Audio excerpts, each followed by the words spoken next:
Welcome, Pewter Report readers and listeners, to another edition of the Pewter Report podcast. I am John Ledyard with you here, and this podcast, which is energized by our friends over at Celsius. You know me well. You know the Pewter Report podcast well if you're tuning in and listening. This is the penultimate Pewter Report pre-Super Bowl Pewter Report podcast. We've got one more that'll be going up Saturdays. You know we're going to be live from Glory Days. It's going to be a ton of fun. I'll have more information about that show as we go through this podcast. But first, got a special guest from enemy territory coming in, Kansas City Chiefs. He covers the Chiefs. He does his own thing for the Chiefs on Substack, and as well, in addition to his work with The Athletic, which is excellent. A longtime follower. We were joking. We've never actually met in person, but we've talked for years on Twitter. Seth Keysor is with me here. Seth, how are you, man?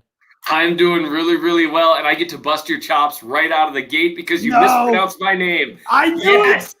Me spelling my name wrong pays off again. Is it? How does it said? Keysor, exactly Keysor. How it's not spelled. I was gonna say I went for it. I realized before we went live, as we're like counting down, that I forgot to, and I have it in my notes to ask you how to say it, and I forgot to. Went for it, screwed it up. Keysor. I was hoping as you started, I was like, oh, he's going to do it. People have constantly put like an N in my last name, like Len Yarn, and there's not even an N there. I'm like, what are you doing? But that's been a constant thing. So, okay, mess that up. We're off to a great start. Seth brings a lot of knowledge on the Chiefs, though. You guys know because you watch the show all the time and you hear me talk. I'm always about like what's the logistics behind the process of a team, things like that. Not like, oh, this team's good at rushing the ball. I see that because they have a lot of rushing yards. We know that part, but how did they get there? What was the process? And Seth does a really good job of breaking that down for the Chiefs. He's always my go-to when I have questions about that team. And I've had a lot of questions, and we'll have a lot of questions for him on this show. We've got lots to talk about in lieu of a Super Bowl matchup that I don't think many people – they saw Seth's side of it coming early in the season, but I don't think they saw the Bucs side of it coming. So it's going to be fun to talk about on this show, and it's all brought to you by our friends over at Celsius.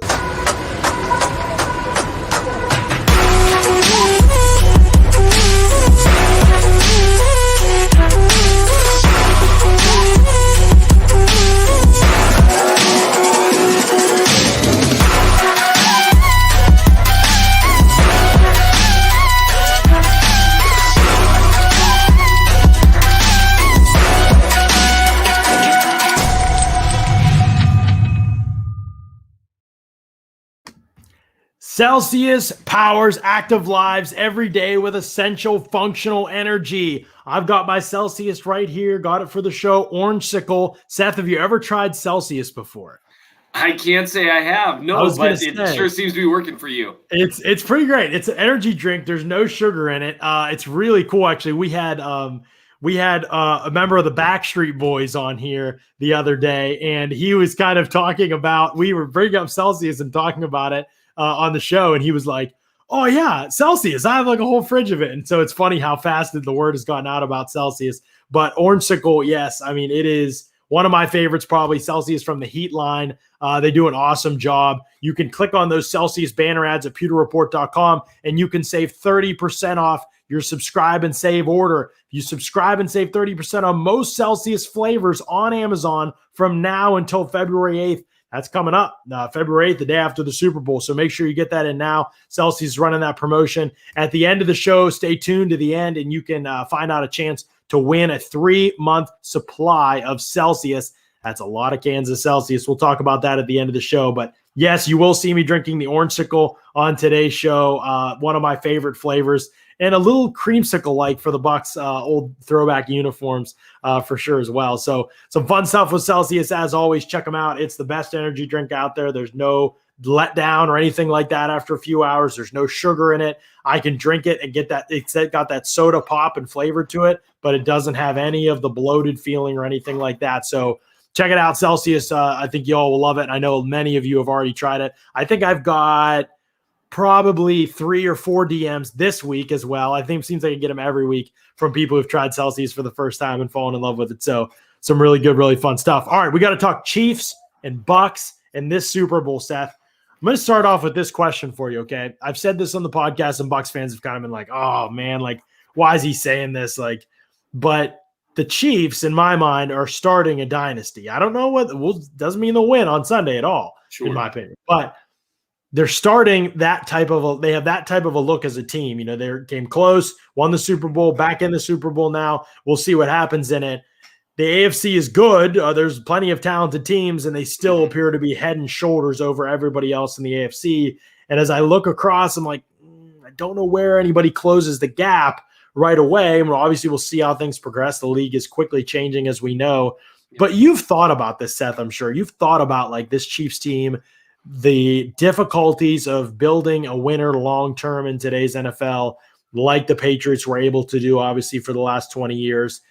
And I've obviously covered Brady now for a little while, and I've thought a lot about that as a longtime Steeler fan. I've watched the Patriots dynasty. So I guess in your mind, as you've thought about that and you've looked at this Chiefs roster, how do you build a dynasty in today's NFL outside of just having the quarterback? How do you build that? And do you think the Chiefs is in position to do that and to become that kind of team, as it seems like most in the national media do? Sure. And I mean, you took the most obvious part, is have the quarterback. Right. That's the first and foremost thing.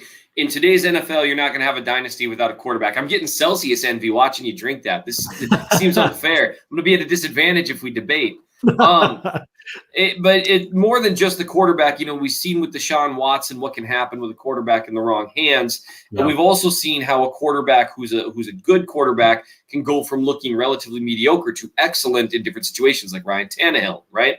So you also need the right head coach.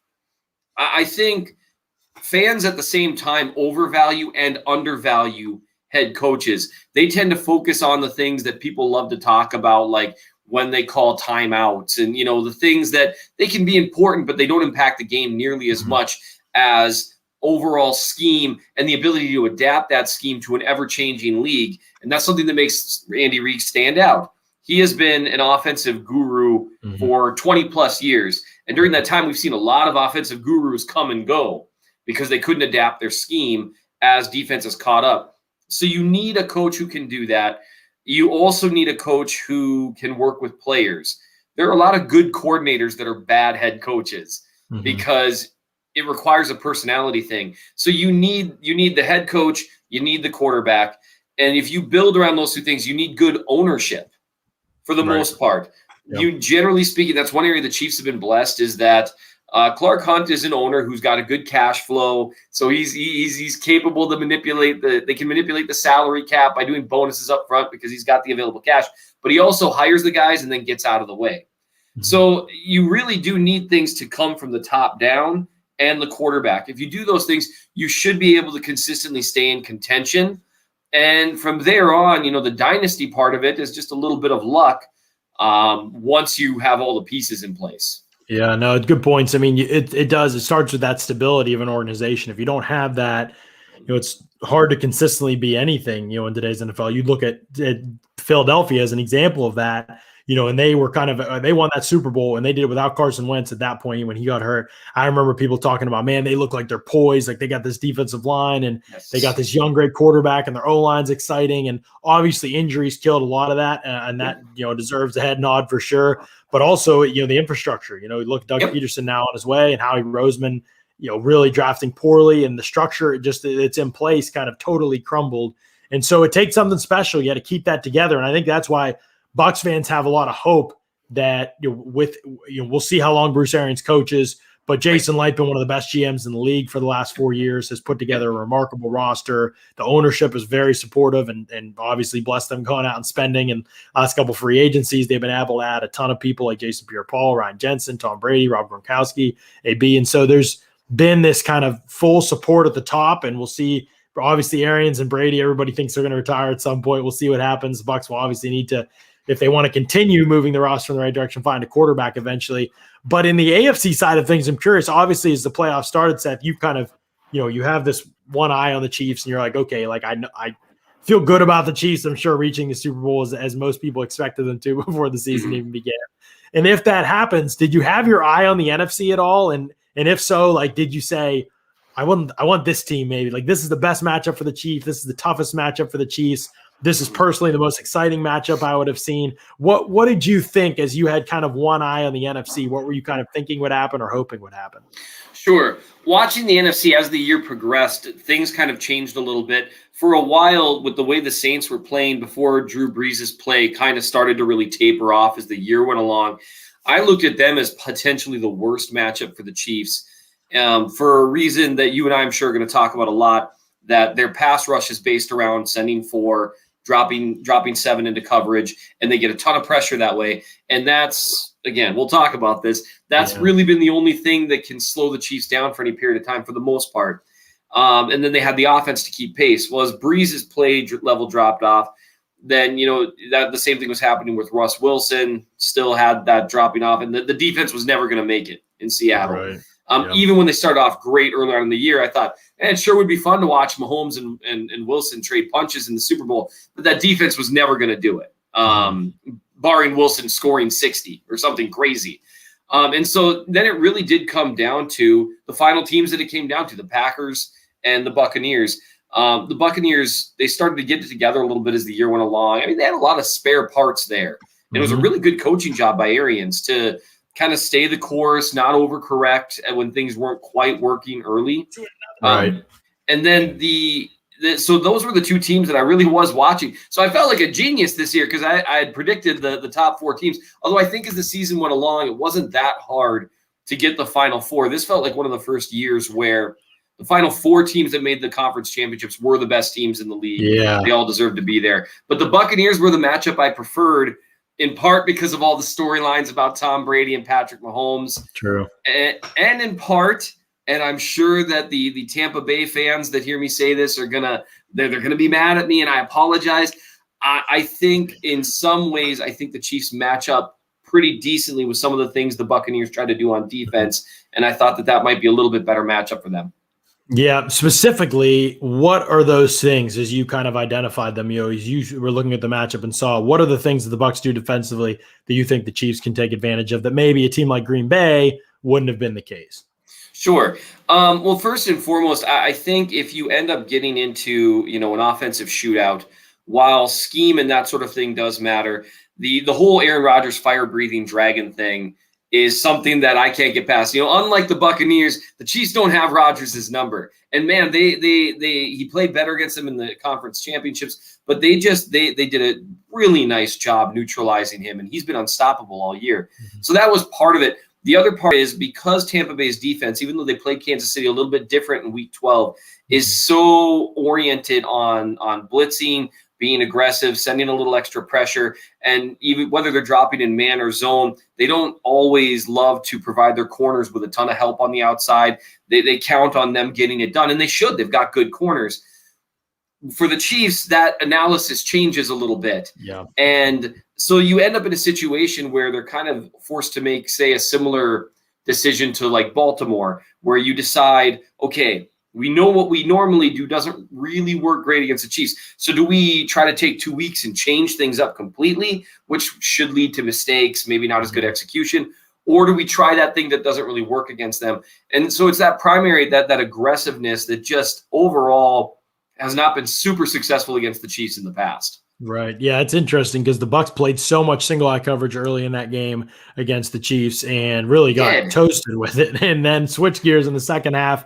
Yep. And I know the numbers were better. I feel like the Chiefs still left the touchdown to Hardman on the field, and there was still some intricacies. That was so bad. Yeah, we've talked about this on the show. I'm curious to get your thoughts, but I felt like the last time, if I'm the Chiefs and I'm the Bucs rewatching that game, the first impression I'm coming away with is, man, we should have had 40 points for both teams. I think, the Bucs got down in a goal-to-go situation, which they are like a deadly on this season. They come away with 3 points, turned it over twice deep in Chiefs territory. The second one was just a really weird play, especially they blow the protection on the first one. And, it's just kind of like, oh man, there's points like right here, like first drive of the game, deep ball under pressure, right past Mike Evans' hands for a huge gain in the Chiefs territory. It's like, oh my goodness, Chiefs, same thing. They go down. Even if you give the Bucs the strip sack, which I get that. And I give the Chiefs one of those interceptions. Yeah.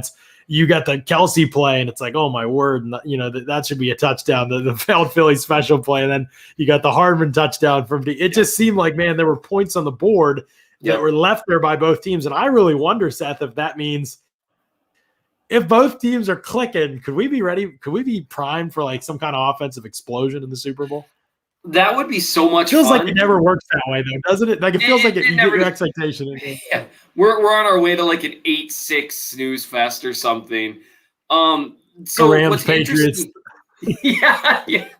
What's really interesting about the fact that they left points on the board, and they did, that McCole Hardman drop was so bad, and he knows that. I mean, it happens.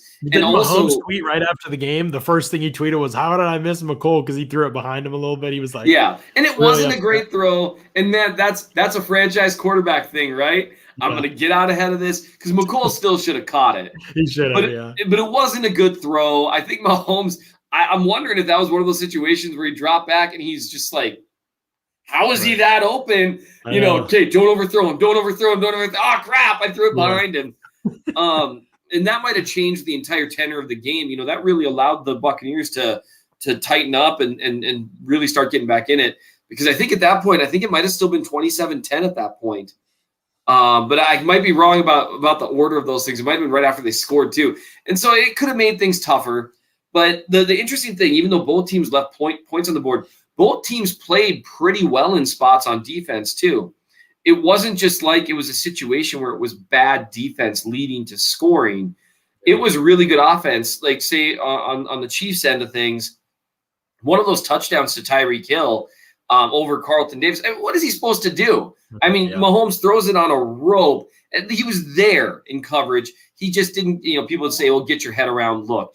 You really can't turn your head when you're sprinting with Tyreek Hill because you might stumble, because you might. These things are hard, and what can you do? And the Bucs had multiple plays where they pushed the ball down the field with really good play designs that got Gronkowski wide open on a busted coverage.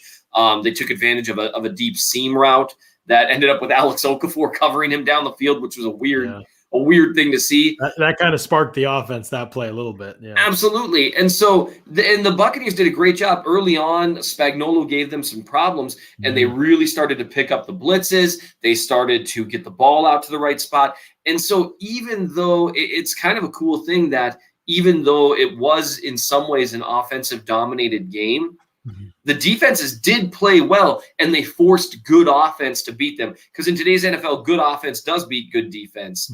And that's what makes it kind of exciting, because we could see a shootout with good defense because both offenses are so good at executing. Right. That's exactly right. I think you could see the type of, shootout where a defenses make the key plays in the game or something like that. I mean, even to some degree, Packers, Bucs, when the game had just happened was, I don't want to say shootout. Maybe I was kind of like that though. I mean, it was a high scoring game, but both defenses, came away feeling pretty good. Probably. I mean, I know the Packers decided to make a change at DC after the game, but I felt like they corrected some things after struggling early. They corrected some things. They got 3 straight turnovers on drives. You know what I mean? And Bucs defense came back, and so it's been that kind of a Super Bowl. I think you're right. The 4 best teams made those Final Four, and I think we've got the 2 best ones here in the Super Bowl. I know Packers fans would say that they have a stake in that as well. But, I think when you get 2 shots and you can't come up with either of them, I think I take that sample size pretty seriously.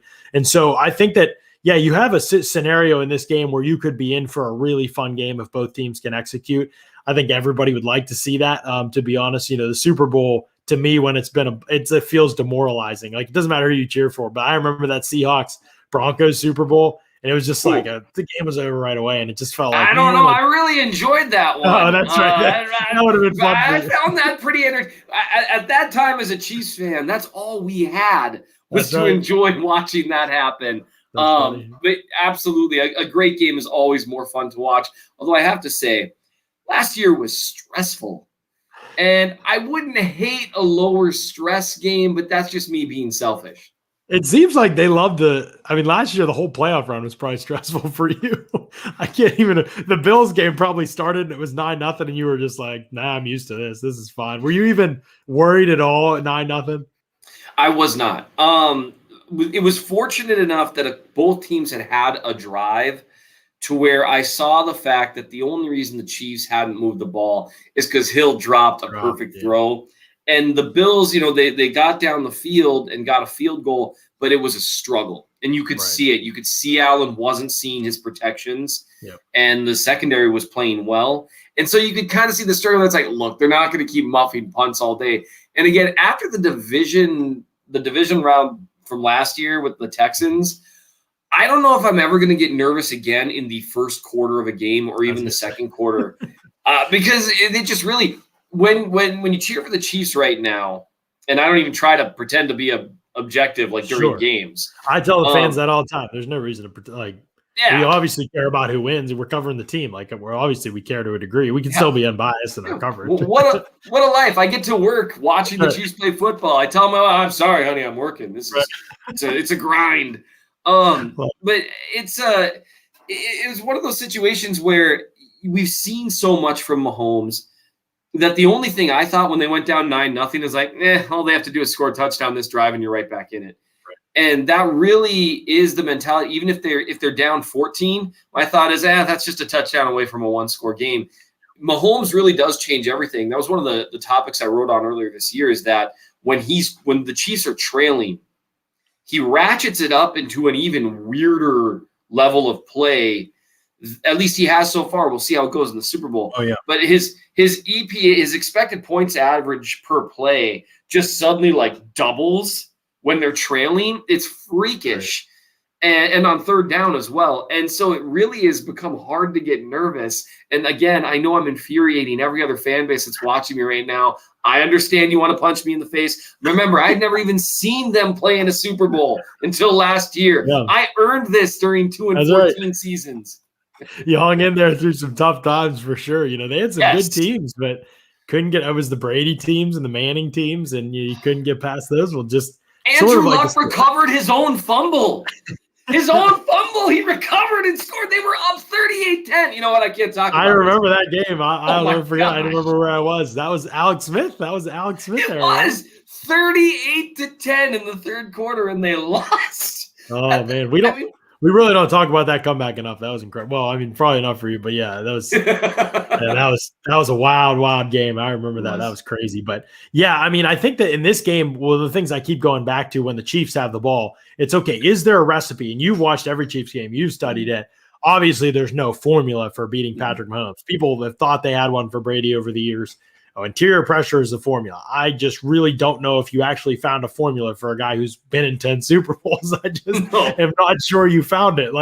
Does he get sacked by interior pressure like every other quarterback? Sure. But it's just a really funny narrative. But anyway, I don't know that there's one for – I know that there isn't one for Patrick Mahomes. Having said that, have you seen anything that's thrown him off a little bit? I know they lost one game with their starters in to the Raiders. It really wasn't for lack of offensive success. But I know that some other teams – The Saints had some success. I know they ended up scoring still 32 points, but the Saints did some good things, and the Falcons held them in that one game to 17 points or whatever. And so I'm just curious, what have you seen? Has anything bothered the Chiefs offense at all? Nothing does consistently except for the usual things. They say this, and this is the same thing about Brady. You hear it for years. If you can get pressure with 3 or 4, that really bothers him. It's like, well, that's true of every quarterback. Obviously, if you can get pressure without blitzing and drop more guys into coverage, that's better because you have an extra guy in coverage. I would say, so the Saints game is a great example. The Saints have a really good front four. They rush the passer really well. Both the Chiefs tackles were also playing with bad backs that game. Eric Fisher got worked over pretty good. Wiley was playing at right tackle that game, and Mike Remmers was actually out. That was actually the only other game I've seen Wiley really play at right tackle in the last couple of years until Super Bowl Sunday. So that'll be interesting. It didn't go well, you're saying? Wiley actually outplayed Fisher that game. He played better at right. He did. Fisher was hurt, and you could tell. And basically the reason he played that game, I could almost guarantee you, is that there was a conversation with before. I'm like, look, man, we're going to have a rookie in here if you don't play, and Patrick's going to die. So we need you. And he played. It wasn't great, but he got out there. So Wiley actually played better at right tackle than he has been all year at right guard. And so we'll see how that goes. I mean, that's a really good Buccaneers front. But if people can get pressure with 4 consistently, and they play, they try to flood those shallow and intermediate zones, trying to make sure you don't have a quick bailout. And usually you're going to want some sort of – now it's hard to flood zones and have a spy. So at a certain point, it sounds like I'm saying, if you've got 14 players on defense, but if you look at some of the things that like the Chargers have done over the years, in that they really play aggressively in the shallow and intermediate zones, and they'll give up a little bit more in the deep zones because they're trusting two things. One, deep passes are inherently more inaccurate than intermediate passes or shallow passes. And so they're less likely to succeed consistently. And so what you got to do is set it to a situation where Mahomes has to play hero ball to move the sticks. And the other thing that you do by maybe giving up a little bit of the deep ball is you're forcing those routes to be a little more long developing. And that way, if your pass rusher is getting home, he can drop his eyes and that sort of thing. So that can stop the Chiefs for a while. We saw that in the Super Bowl last year, where they did a really nice job with variations of cover three. They weren't doing anything super fancy. They just got a ton of pressure. Nick Bosa might have played the best game I've ever seen an edge rusher play in the Super Bowl last year. Oh, yeah. He was unbelievable. It was one of the most dominant performances I've ever seen against, again, poor Eric Fisher. But he made a couple blocks. Notice him or when he's losing a battle. It was just that's the problem with being an offensive lineman. And Fisher, by the way, for people that don't watch the Chiefs consistently, he's developed so much over the years into an important part of the Chiefs offense. The Chiefs generally trust their tackles on an island, and it's not an easy job. I've compared him to Donovan Smith, actually. I don't know what you think. I know you don't watch the Bucs all the time, but it's been, I remember Eric Fisher early in his career. He's a bust. He's bad. And then it was kind of like, he's continuing to get better. But, oh, man, as soon as Khalil Mack hump moves him, it's on Twitter. Oh, he's a bust again. What do you mean? Khalil Mack beat you with a long arm? It's like, him and everyone else in the league at some point. Exactly right, yeah. That's been the same arc for Donovan Smith, though. It's been, the same type of he was bad to start. He got better, got better, but all his bad plays got blown up. And, I've said kind of all season, like, you guys got to recognize this guy makes some good plays. So I've tried to draw attention to that. I think Fisher, I've compared him on the show to Fisher. Anyway, Fisher, I know he's not playing in this game, and that sucks because he was a big part of obviously getting them there, and having to play without Mitchell Schwartz was obviously really tough. He's one of the best in the league. He is, and I really do think people in general get a worse viewing experience for Mitch Schwartz not playing, because it's almost impossible to overstate how good he is at right tackle. And it's funny because he does it in such a different way than like Lane Johnson. And anytime, what I always tell people is, no matter if Mitch Schwartz is playing some scrub defensive end, he looks like he is trying his absolute hardest and almost getting beat every snap. And then if he's playing Khalil Mack, he looks like he's trying his absolute hardest and almost getting beat every snap, but he never loses. Yeah. I mean, everyone loses every now and then, but it's just never. And it doesn't matter who it's against. And it looks the exact same every time. It's like, oh, man, he almost lost that rep. And then you get 50 reps in. It's like, oh, he didn't lose any of them. Yeah, boy, was it close. And it's so much fun. Yeah. But really, to go back to with the Chiefs, if you get pressure, you force them to really try to launch the ball deep to where you get a little more inaccurate passes, as opposed to letting Mahomes carve you up. Everyone says, you got to take with the deep ball. And you try, for sure. Don't leave Tyreek Hill one-on-one. Don't do that. But Travis Kelce will kill you with death by 1,000 paper cuts. And teams, like you saw the Bills, they tried to take away the deep ball, and largely they did. But it cost them. And the Chiefs can move the ball 20 yards at a time with intermediate throws or get a 70-yard pickup. And so if teams do that, if they force them to take riskier throws down the field, they flood the zones a little bit, play aggressive, maybe get a little grabby, do whatever you can get away with, have someone assigned to hit Travis Kelce at the line of scrimmage. Bill Belichick did it for years. He'd have his edge rushers line up right there and just deliver a shot on Kelce. I often tell people, if you want to know what Travis Kelce is as a player, watch how Bill Belichick defended him, because he was terrified of Travis Kelce. And so if you do all those things, you can hold the Chiefs offense down for quite a while. The only problem is, and this is, people are sick of hearing it, but it is true. And people that watch the Chiefs game week in and week out see this, like with the Saints earlier this year, sometimes it just doesn't matter. Yeah. And you have to take that one drive at a time, that if you do everything right and Mahomes does a few just absurd things and they score anyway. You can't let that affect you. You got to keep going. And if he does it 2 drives in a row, can't let it affect you. Got to go back. And I think that's where teams get demoralized eventually a little bit, because it's hard to feel like you're playing perfect defense and they're scoring. So you do all those things, you've got a good chance of stopping them, with the caveat, sometimes it's not going to matter. Right. Yeah, no, that's exactly what I say. I said if the Bucs defensive line doesn't dominate the game, the Bucs don't have a chance of winning. If they dominate the game, they have a chance of winning, but still could lose. Like, it's just the reality. Whereas if the Chiefs defensive line dominates the game, the Bucs probably aren't going to win. And now the Bucs have obviously a much better offensive line. The Chiefs still have a really good defensive line, but it's kind of becomes it kind of becomes this like there's just more things that could go wrong basically for the Bucs. Doesn't mean they can't do it. Obviously, I picked the Bucs to win on the last podcast. I think there's some magic going on there, but the Chiefs obviously as formidable as it gets as an opponent. I would go so far as to say this would be the best win in Bucs franchise history, better than the last Super Bowl, better than beating the Eagles and shutting down the vet and all that stuff. Overcoming the Saints finally and the Packers, just because of the magnitude of the opponent that they're about to play. I really believe the Chiefs are about to be one of the best dynasties we've seen. Obviously, that's like we've talked about. There's a lot that goes into a prediction like that that we can't see at this point in time. So it is a bold prediction by definition. But I like it. Yeah, that's what I was going to say. You're probably fine with it.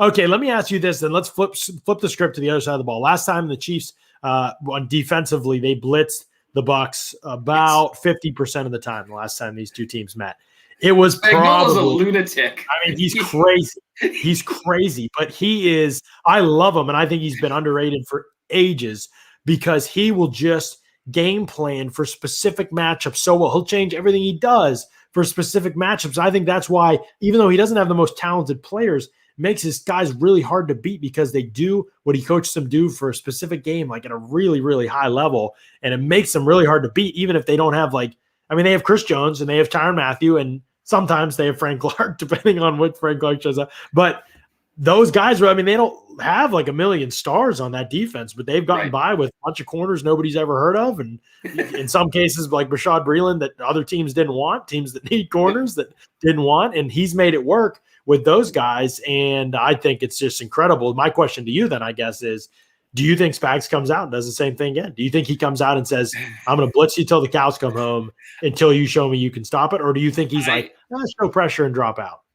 I think he blitzes 70% this time. I think Spags is a madman, especially against Brady. And this has been consistent since just the last couple of years, the times they've played him. He just goes after him. And I think he's just accepted the fact that when you've got some limitations on defense and you've got an offense that can score the way the Chiefs can score, you don't need to dominate the game defensively. And you can give up some big plays as long as you make some big plays, because it's just a different analysis for the Chiefs if you give up a touchdown. It's what are you going to do? The offense will probably score. But if you can what the Chiefs tend to do is go on runs. And if they can get that big defensive play, like 2 drives in a row, that sets up a team to 2nd and 13 or 3rd and 13, and Chris Jones has a way of winning on those 3rd and longs, and you get just a couple stops in a row, the Chiefs have a tendency to go on runs where suddenly, they put up 21 points in a hurry. And the comparison you see people making lately is, the heyday of the Golden State Warriors, where other teams just didn't know this. It's like playing a different sport. Yes. Where suddenly 21 points are up and the game feels over. Yeah. I expect him to blitz like a maniac. Especially, and I'm sure you've been poring over the film of the AFC Championship and the divisional round and comparing that to Week 12. If you look at the way for the free safety Juan Thornhill is moving now, as opposed to Week 12, where Ronald Jones ran past him once, Godwin ran past him once. He was clearly, I think physically he was there. He said mentally he wasn't back yet from a torn ACL. He just wasn't moving. And then you turn on the playoffs and it looks like a different guy. Right. He looks like he's back in his form last year. I mean, he was unbelievable against the Bills. I was like, this guy looks elite. Yeah, and he's so fast. He's got great speed. The very first time I ever saw him, I wasn't a huge fan of the pick, and that's something I've been eating my words on since then. And then I went to training camp, and they had Tyreek Hill run, some kind of post, and a player ran with him stride for stride. And I'd never seen that at training camp before. Hill is just freakish at those things. Right. And I was like, who is that? It was Juan Thornhill. I was like, oh, crap. I'm going to look like an idiot. You knew at that moment. And I have repeatedly, very happily looked like an idiot about him. He's got really great range when healthy. And he was the guy they had play almost all of their single high or middle of the field deep safety snaps last year. And this year he just couldn't do it. He was not moving well. So they had to rotate and do a few different things. You know, they had Dan Sorensen back there or something. That's not his game. And not at all, for the love of God. But he will make one big play. Just wait for it. I know. It's going to happen. He's the guy. He's the guy that I've said for years. Every time I tweet out, I just don't get why the Chiefs love Sorensen so much. There he goes, ball tipped up in the air. Sorensen's picking it off. Like he gets a pick six to send him to the playoffs or something. It is uncanny, and I've stopped doubting it at this point. And they would rotate Matthew back deep, but that takes away a huge weapon. Spagnuolo, in addition to being aggressive, he loves making his safeties move all over the place pre-snap. And Tyrann Mathieu's a big part of that because he can play literally anywhere. And by pigeonholing him back deep, it kind of takes away from – I've been trying to get rid of Sorensen and Mox for 6 years now. I saw someone just commented. We all have. The man won't die, and I respect that. And I just do. So – they're able to use their safeties more the way they want to with Thornhill playing healthy. And he really does, when you add him into the mix, I very much do believe that he's a Pro Bowl caliber free safety. And it changes the entire dynamic of that secondary because they go from being pretty good with Matthew, who's obviously a great safety, and Sorensen, who in certain spots can do well but can get exposed, to suddenly having a really, really good safety there who's comfortable in man coverage against tight ends and even some wide receivers. And it allows you to do a whole bunch of different things. And the other side of it, one of the reasons talking about Spagnuolo being aggressive, he really trusts his corners. And like you said, it's a bunch of no names, but L'Jarius Sneed has come in and played really well for a rookie. Haven't found anything he's bad at yet. And so we'll see how that keeps going. But, Bashaud Breeland has played well in his scheme, and none of them are like playing at a superstar level. Right? Mm-hmm. Sneed might get there at some point. He's a little more physically talented than the rest of them. But so like Bashaud Breeland, Charvarius Ward, Rashad Fenton, names that most people don't know, but they've all played at a little above average level at the least. And when you go 4 deep like that and you trust those guys to hold up, then you can just, you know what we should call again? We should call cover 0 and just go after him. Right. And that's what Spagnuolo does. And he doesn't care if they get beat a couple times. He just doesn't care. Tom Brady could complete 5 for 5 passes, go for 80 yards, score a touchdown the first drive, and on Spagnuolo blitzing, and he'll open up the next drive with engage 8 or something crazy. That's funny. I mean, it's a great point by you though, because you're right. The way you coach defense when you have that kind of an offense does change. That's not something I'd really thought about much in terms of prepping for this game and just wondering what to expect.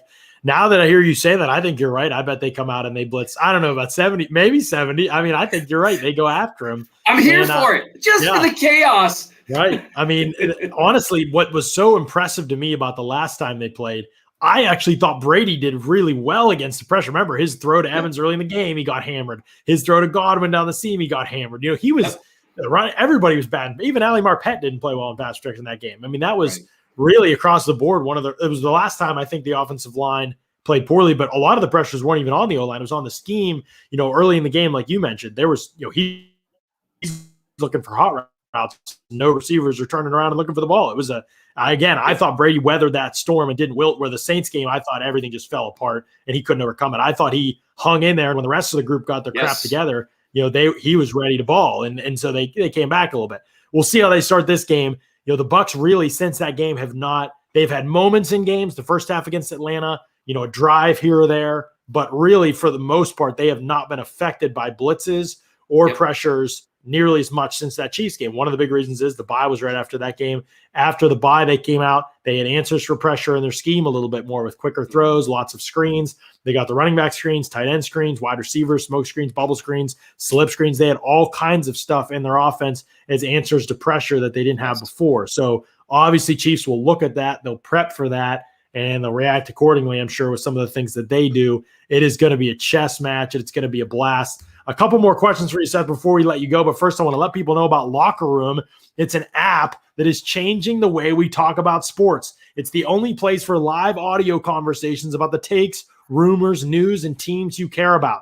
React to sports news as it happens, gather all your friends and watch parties for the biggest games, rep your favorite teams, and find your community. Better sports talk is just a tap away. Download on the Apple App Store and join the conversation. We just had a locker room open today, and we had some fans in there. We were talking about some X's and O's stuff, some scheme stuff. We get into the nitty-gritty with the Bucs and in the offseason. Guess what? We're going to be talking about the NFL draft, free agency, potential trades, all of that stuff. So make sure you've got that Locker Room app and follow Pewter Report when you get in there. It's a totally new cutting-edge type of thing. We've been excited about it. Seems like fans have loved it. We're closing in on 100 people following us on there, and it's like a brand new app. I don't even know how many hundreds of people are even using it, period. And Bucs fans represent a good bit of the demographic there. So excited about that app. Make sure you download Locker Room and check that out. They're doing some pretty cool stuff over with that app at Locker Room. We're excited. They also sponsor the Bucs Briefing, my Tuesday column that y'all hopefully read. I know you read every single week. I appreciate you all. They sponsor that as well, which is pretty cool. So, Seth, I got to get you out of here. I know I hear very soon, but wanted to ask you this before I let you go. Let's say you're the Chiefs defensively. Pressure's obviously a part of the equation, but pressure maybe not getting home as much, or maybe even is. But if you're the Chiefs, you're going into this game plan other than wanting to send pressure in this game. What is your focus in this game? What did you think when you watched the Chiefs-Bucs last time, or just when you watched the Bucs in general? What's something that scares you about what the Bucs do that you don't know how well the Chiefs are going to match up against? I'm spooked by the Bucs tight ends. The Chiefs, they don't have, even though they've got a couple of safeties who can cover tight ends, that's not how they like to use them. And for some reason, it always seems like it's Sorensen who's in man coverage on a tight end, one-on-one on like 3rd and 20. And it never ends well. Brate and Gronkowski especially had a good game against them last time. They don't defend tight ends as well as I'd like. And I think that's a good way for them to try to take advantage of some more aggressive looks when the Chiefs do utilize man coverage. I think now that they throw the ball a little more to their running backs, that's always been an issue for the Chiefs. Willie Gay Jr. not playing is going to be a problem for them. By far their fastest sideline-to-sideline running or linebacker. Those things spook me. If I were the Chiefs, aside from trying to send pressure with blitzes, playing really aggressive with the corners and just trusting them with a little help from Thornhill and Matthew, I would say they should be very careful not to get so wrapped up in their blitzes and in stunts and twists, and Spagnuolo loves to play games up front. They also need to go out of their way to get one-on-one matchups for Jones inside, having him line up a gap wider or something like that. Because occasionally this year, one thing I've seen, they get so wrapped up in blitzes, which then requires a different thing from Jones. He's not necessarily trying to win. You're occupying your guy, but that takes away one of their greatest weapons on defense. And he's a guy that if you get him in one-on-one positions, he's inevitably going to win at some point. And if they can do that, that should help them kind of almost like a mix-up thing to where, they're not sending 5, they're not sending 6, but they've gotten Jones, some kind of mismatch. So that's something that I would try to do, is really make sure they don't get so caught up that they lose track of who I think is their best individual defensive player. Yeah, no, that's a great point. I mean, last time that these two teams played, obviously the Chiefs were successful, but Chris Jones lined up everywhere. I was looking today. I mean, he would – 12 snaps at right defensive end. He was 10 snaps at left defensive end, 16 at right defensive tackle, 12 at left defensive tackle. He literally, his snaps were split up. He was a different place every snap, it seemed like. And so it is kind of interesting because you're right. A lot of it is not, he's not just lining up somewhere against the weakest guy and trying to win 1v1. Right. I wonder if they do that in this game with Aaron Stinney playing and not Alex Kappa playing for the Bucs at right guard. I wonder how much they just plug away at that matchup. It's going to be pretty fascinating to see how he deploys that. And then you're right, what the pressures take away from that, or, maybe they let Chris Jones go and it's more rush 4 and we'll be surprised, but it's a possibility and it could work for them too. So I have one more question I want to definitely ask you before I let you go. First, I want to come back to this, a 3-month supply giveaway with Celsius. I mentioned at the beginning of the show that if you stuck around, you would have a chance to figure out how to potentially win this 3-month supply of Celsius. Celsius and Pewter Report have teamed up to announce a free product giveaway of a 3-month supply of Celsius. The originals, the Heat, BCAA, sweetened with stevia, all of it, meaning 8 to 12-pack cases or 96 cans of your favorite in-stock flavors. 2 lucky Pewter Report podcast listeners and visitors will be chosen at random to win that 3-month supply of Celsius. Here's the details right up there on the screen. If you're watching the podcast live or rewatching it, here's all you got to do, okay? For a free 3-month supply of the Celsius flavor of your choice, subscribe to the Pewter Report YouTube channel. That's all you got to do. Go over to Pewter Report TV, hit subscribe, click that bell to get the notifications for when we go live. You'll never miss us when we go live. I know you don't want to, so just go ahead and do that right now so you never have to worry about missing us when we are live. Also, follow Celsius Official on one of your social media platforms, either on Facebook, Twitter, or Instagram. Give them a follow. Follow them on all 3 if you could. That would be awesome. But they only need you to do one. Then screenshot the image proof of the subscription to the Pewter Report YouTube channel and an image of the follow of one of the Celsius, at least one of the Celsius social media platforms, and submit your entry to www.celsius.com/pewter. Right up there on the screen, you can see that, PEWTER. The contest ends February 8th, and the winners will be chosen shortly thereafter and notified by Celsius. So make sure you're doing that super cool giveaway with Celsius. They're always doing some cool stuff. We are excited and thrilled to be partners with them. Got to plug this too. We will be live at Glory Days in Carrollwood on Saturday, noon to 2 p.m. The Pewter Report crew will be down there. Myself, Scott, Mark, Taylor, Matt, Cliff, our photographer, I think is going to be there. Everybody will be down there. Dwight Smith from the old Bucs Super Bowl team is going to be on there, and he is going to talk about the Super Bowl. He's going to address his crazy interview with WDAE and some of the things that he said. We're going to ask him about it. We're going to challenge him on some of that stuff. I know that some of y'all are frustrated with his comments there. I don't blame you, and we're going to put him on the spot and drill him about some of that stuff, and also ask him what it was like to play with Rodney Barber, John Lynch, and if he thinks they're getting into the Hall of Fame Sunday morning. We'll find out about that. And so we've got lots of that coming on the show, noon to 2. Again, we'll be live down at Carrollwood.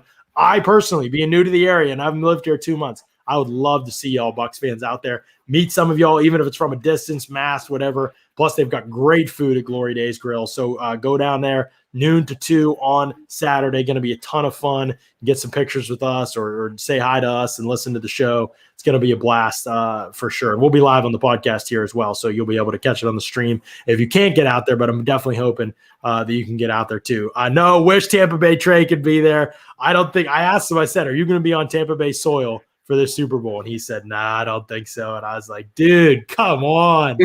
And last time he was here, they won. So, I mean, I don't know what he's worried about, but I don't think Trevor will make an appearance. But you never know. Maybe he could surprise.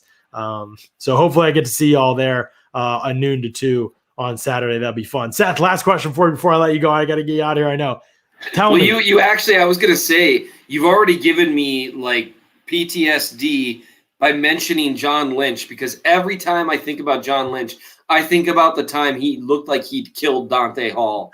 And I have no idea if you remember that. You know, I'm pretty old at this point. I'm trying to remember what happened. I remember Dante Hall definitely getting stretched out, but it was just a hit over the middle of the field that would have gotten him like suspended for 10 games. Wow. It wasn't intentionally dirty. It's how John Lynch hit.